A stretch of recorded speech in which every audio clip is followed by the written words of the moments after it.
A tabela abaixo apresenta algumas características de dois tipos de fibras musculares do corpo humano. Letra A. Em suas respectivas provas, um velocista corre 200 metros com velocidade aproximada de 36 km por hora e um maratonista corre 42 km com velocidade aproximada de 18 km por hora.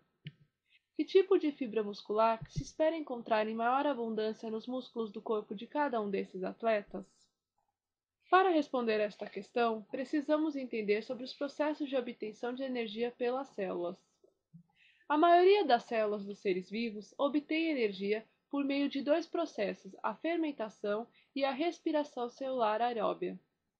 A energia liberada nesses processos vai ser armazenada na molécula de ATP, que é um reservatório temporário de energia. Essa molécula tem grupos fosfato, que ao ser hidrolisada, a ADP e fosfato inorgânico irá liberar energia para as atividades da célula. Na respiração aeróbia, a quebra da glicose é total, com a participação do gás oxigênio e formação de gás carbônico e água. Ela ocorre parte no citoplasma e parte no interior da mitocôndria. O rendimento do processo é de 38 ATPs. Já a fermentação ocorre sem a participação do oxigênio. Nela, a quebra da glicose é parcial.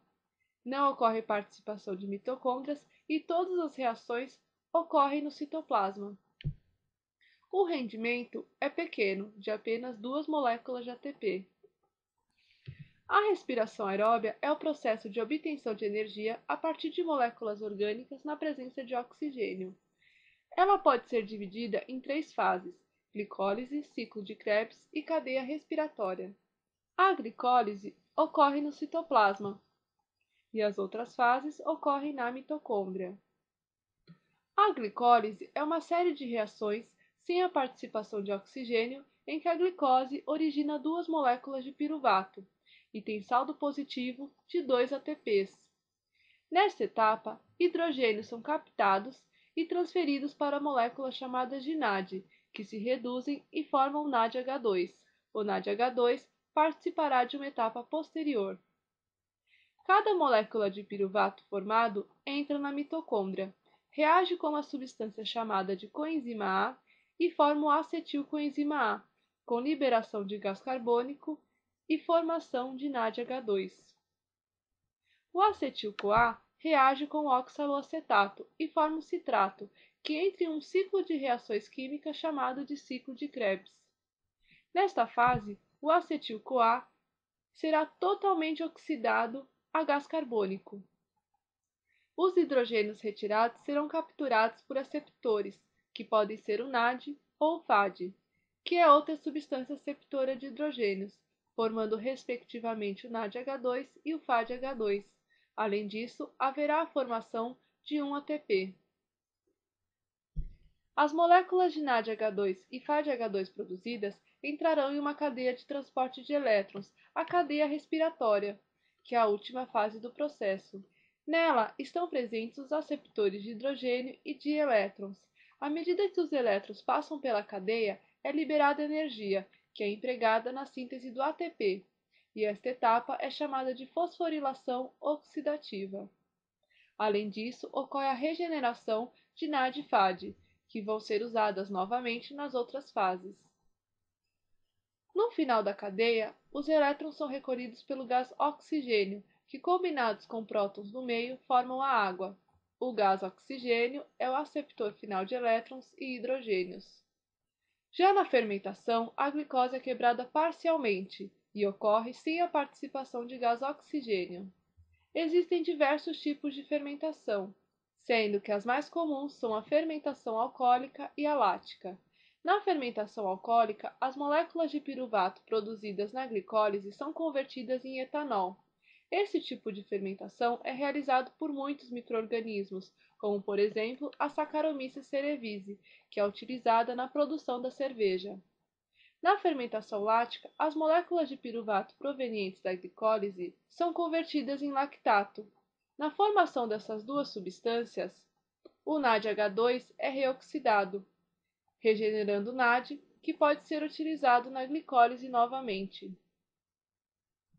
A fermentação lática é utilizada por algumas espécies de bactérias, pelas nossas hemácias, pelas fibras musculares de contração rápida e pelas fibras musculares em geral, quando submetidas a esforço intenso, pois nessa última condição a quantidade de oxigênio trazido pela circulação é insuficiente e a fibra fica submetida a uma baixa concentração de oxigênio.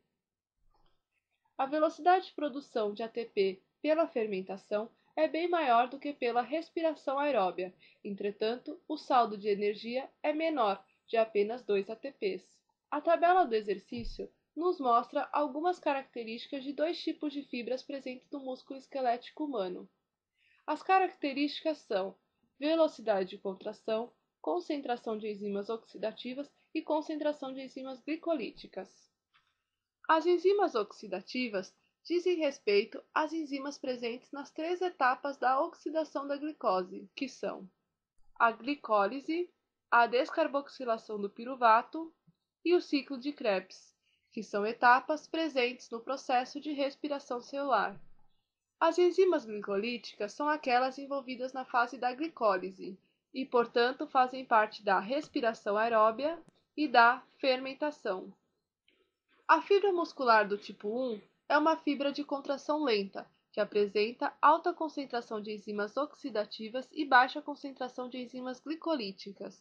Isto mostra que ela obtém a maior parte de sua energia por meio da respiração celular. Já a fibra do tipo 2b é uma fibra de contração rápida, que contém baixa concentração de enzimas oxidativas e alta concentração de enzimas glicolíticas, que quer dizer que ela obtém a maior parte de sua energia por meio da fermentação. Como já mencionado anteriormente, a velocidade de produção de ATP pela fermentação é bem maior do que pela respiração celular. Assim, as fibras do tipo 1 têm contração mais lenta e duradoura, enquanto as fibras do tipo 2b têm contração rápida e estão associadas a movimentos mais bruscos. Assim, em um velocista é esperado que ele tenha mais fibras musculares do tipo 2b, e em um maratonista as fibras do tipo 1 de contração lenta. Letra B. Em que tipo de fibra muscular deve ser observado o maior número de mitocôndrias? Justifique. Conforme vimos anteriormente, a participação de mitocôndrias ocorre apenas na respiração celular. Deste modo, o maior número de mitocôndrias deve ser observado nas fibras musculares do tipo 1, e a questão está encerrada.